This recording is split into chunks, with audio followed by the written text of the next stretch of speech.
Welcome to Taurus season. In this video, I'm going to go over the myths, the lore, the legend, and everything to do with Taurus and how it's affecting your witchcraft practice. So buckle up, get a bucket of popcorn, and let's get into this. Taurus season, happening from April 19th to May 20th of this year in 2026, is a fixed earth sign ruled by Venus. Taurus season is where everything slows down, but not in the lazy way you're thinking. This is where life gets real and tangible. This is the season of building something that actually lasts, that survives, that moves past it. Think of this like if Aries lit the fire, Taurus decides what we're keeping alive. How fun is that? Taurus is a fixed earth sign. That fixed energy is all about stability and commitment. And then you've got the earth, which is the physical world, the body, the money. And so innately, there's key themes that are going to be happening in Taurus and key themes that Taurus placements carry. Those themes are stability, pleasure, the body, resources, self-worth, and value. Taurus is here to build, to hold, and to keep, and it shows in all of the context of what Taurus is. So let's get into it. Taurus is the symbol of the bull. And why is probably what you're asking? Well, I've got the stories for you. One of the most ancient stories about Taurus is that it was the bull of heaven, a gigantic creature that Gilgamesh slaughtered to protect his people. It was half in the sky, half on the earth. It was almost the barrier between the sun, the spring equinox. It is the first constellation after that. So between the northern and southern hemispheres, it was almost the guardian of the sun. Now, when you think about its counterpart, Scorpio, that is actually known as the bull of the earth, the representation. So right off the bat, Scorpio and Taurus are in total opposition of each other. Now, one of the most common myths around Taurus actually revolves around Zeus, the Greek gods, the mythology there is. So what happens? Zeus is out living his life and he sees just the most beautiful princess, Europa. And now he sees her and he's like, wait a second, I need to have her. So what does he do? Naturally, he transforms himself into a giant white bull. Beautiful, calm. It's the most beautiful bull that you could think. And Europa was like, yo, I'm not scared of that. So she reaches out, she touches it, she pets it. She's like, oh my goodness, this bull is so calm. So she gets on this bull's back. And then guess what Zeus does? Yeah, he abducts her. He takes her to the Isle of Crete and the rest is history.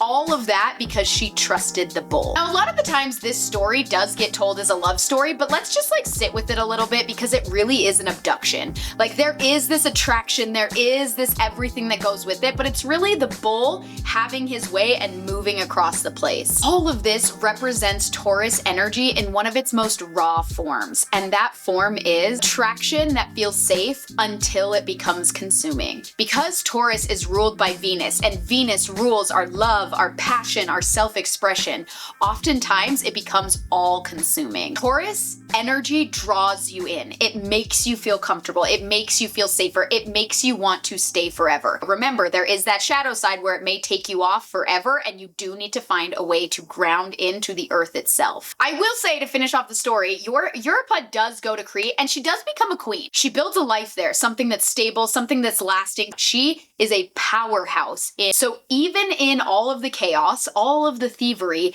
there's this little string that Taurus asks, and that is, what is created the moment after desire? So as the desire comes in, what is created next? Now that's up to you. Taurus season happens at the beginning of spring. This is a time where everything is coming back to life. Your spark also feels like it's coming back in real time. And there's a reason that the bull symbolizes it past all other legends. The bull would show when things would thrive, when there was food. This was a time of mass beauty, and a bull was both respected and feared. Think about it. Bulls are pretty chill until they're not. It grazes, it rests, it even moves slowly. Then the minute it's angry, it is your biggest enemy and you should be scared of it. Nobody go near any bulls, please. And I think this is where a lot of people get confused with Taurus energy. I think so many people think it is that soft and slow, that earth energy. And I mean, it is, but it's controlled power. It's creation in real time. What is going to last? What are you building? What are you grounding into is the energy of what Taurus brings. So just like the bull, do you have the discipline to go after what you want no matter what? And once you do you have the gumption to build it, to sustain it, and to move with the momentum? I love me a good Taurus season. It is going to shake things up. It is going to disrupt. It is going to be like a bull in a china shop, but it is exactly what we always need after an Aries season. Now let's get into just kind of the general other pieces of Taurus season, because there's a lot there, right? We've got a lot of myths, we've got a lot of legend. Now let's talk about some of those actionable steps that you're probably like, wait a second, Shay, what is going on? So this is where Taurus grounds things into real life. I'm talking slowing down with purpose, but not stopping. I'm talking about figuring out the balance between rest and productivity, between planting and letting things have space to grow, and then generally sitting in the energy of attraction. Venus is about attraction. During Taurus season, you want to look at your Venus sign, your Venus placement, and act in alignment with your Venus energy, and it's going to work in conjunction with Taurus season. Now, I will say there is the shadow side to Taurus season, so here's some things that might be coming up, lessons for you to learn, and cycles you may be seeing. So I'm not gonna sugarcoat it. Taurus season, ooh, my Tauruses, I have so much love for you, but man alive, are you stubborn, right? We've got that bull-headed stubbornness energy that is rooted in Taurus. And then on top of that, because there's that stubbornness and that fixed earth energy, resistance to change comes up a lot. You love to be ground in and stuck and planted. So resistance to change can sometimes be part of that shadow self. And over-attachment, staying too long, just like choosing comfort over growth, all sits in that energy. So during Taurus season, wherever you are, wherever your Taurus placements are, those themes are going to start to just innately be highlighted. You are going to start to notice that your stubbornness is coming up, your ego is coming up, and that there's this resistance to change. Maybe it's almost change exhaustion. Like you've like, oh my goodness, I've changed so much. I've been so still. I've on all of the other things. Now Taurus season comes in and it really is bringing and highlighting some of those icky areas, but it is a powerful time to grow through all of it when we come back to that Venus energy. Venusian energy is not stubborn. It does not struggle to change. It moves, it flows, and it sits in that femininity. So Taurus also innately can be very balanced energy if you let it, if you move with it, if you work with this energy. Now, it wouldn't be a seasonal video if we're not talking about those herbs and crystals that match with this energy. So on to the new section of herbs and crystals that match with Taurus and how you can incorporate that into your witchcraft. Let's talk herbs first, because I'm an herby witch and I adore it. There's a few. I am only going to break down 4 of them because we really don't need to overwhelm your system. There's already so many things, and chances are you already have at least one of these. So if you do have one of these, you need to leave it in the comments down below that you're like, wait a second, I have this herb or crystal so that I can celebrate you. Okay, the first thing, rose. Once again, that Venusian energy, rose, anything is going to be powerful. You can add it in your teas, you can add it in your baths, you can just go purchase roses or plant a rose bush and have roses around you. That's innately going to work in this energy. And it's also all meant for love, beauty, and very heart-opening spell work. Then we have thyme. Thyme is a grounding herb that's going to help you feel into yourself, into the moment, and also spice up some of that courage. So if you were just wanting to do a general spell for Taurus season, thyme should be included in it. Now think about this. You can also bake with thyme. You can also cook with thyme. You can also plant thyme. There's so many fun ways you can do this. Then one of my favorite herbs to use ever is mint. And mint works so well with Taurus energy because it's this prosperity. Remember how I was saying it brings all the resources in? Resources is prosperity. So as we are working with some of this abundant energy and movement and building something to last, mint is going to be your friend. This is prosperity and freshness. You want the new breath of fresh air. We went through the entire year, then we had Aries that comes in, all of that fire, and then this year particularly was like so many planets in Aries that just created a whole everything for you. So mint is going to bring that freshness. You can cook with it. You can clean with it. You can even use it in your spells. You can plant it outside of your house. There are so many ways you can use mint. One of my personal favorite ways is to add it into any of my abundance bowls. So I will dehydrate it and then break the leaves over it. Oh, and then also if you want something really fancy, take your moon water, put a little bit of mint in it. The mint is infused in the moon water, and then spray that around for prosperity and freshness in your own house. Now you have a cleanser, a protector, and all the goodness from Taurus energy.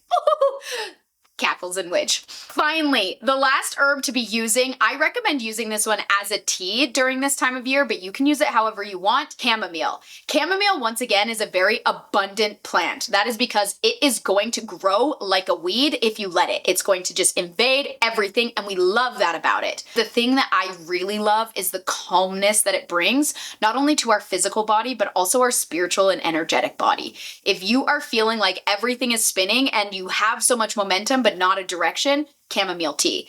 If you feel like everything is moving so fast and you don't have enough time, chamomile tea.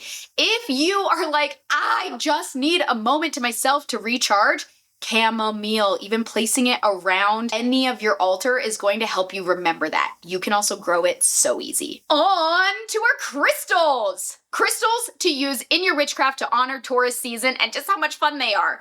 First one, once again, just like those roses, rose quartz. Everything heart-centered. We've got self-worth, love, and then self-everything.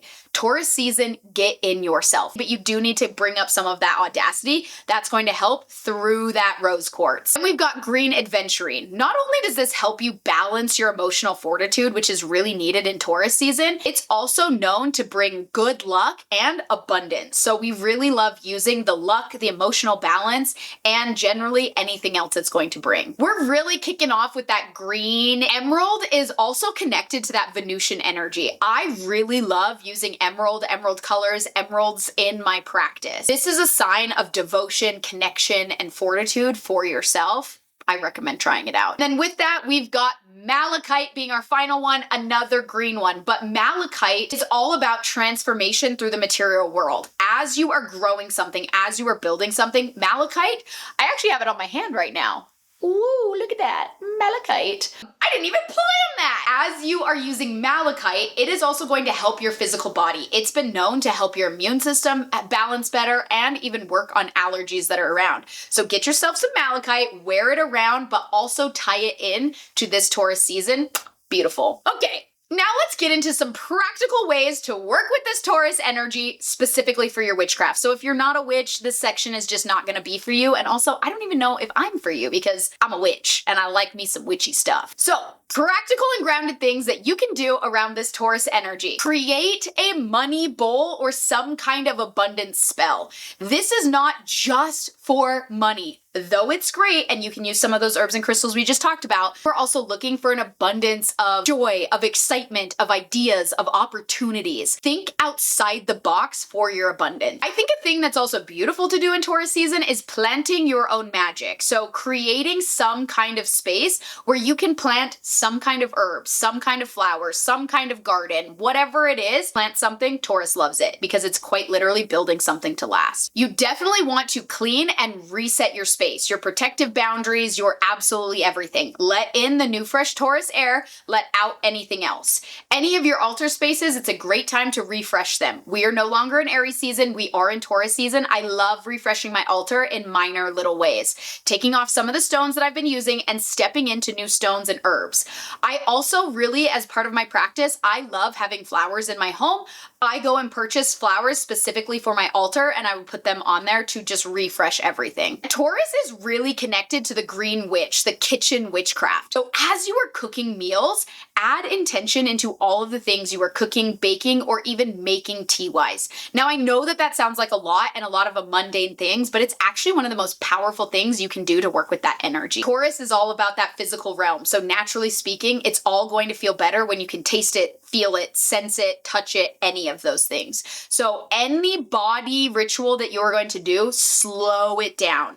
Let it be more sensual. Let it be more playful. Let it take up more time and space than you normally would do. And that goes for your glamour and beauty magic as well, witches. We'll get on that later. Now, I would be remiss if I didn't mention the opportunity that if you want more information like this and you're like, wait a second, I love everything about this, I have an online community hosted through Patreon and Discord. This is a beautiful space for you to ground into your magic, into your witchcraft, and honor the moons and the rituals that are going through it. I host new moon and full moon rituals, and I personally think that's one of the best ways to honor any of this energy and really ground in and root to your practice. You can find all of that through the link in my bio. At the end of the day, Taurus season is here to root you. So my question is, what do you want to be rooted to? Because what you choose right now is what you're going to be having later.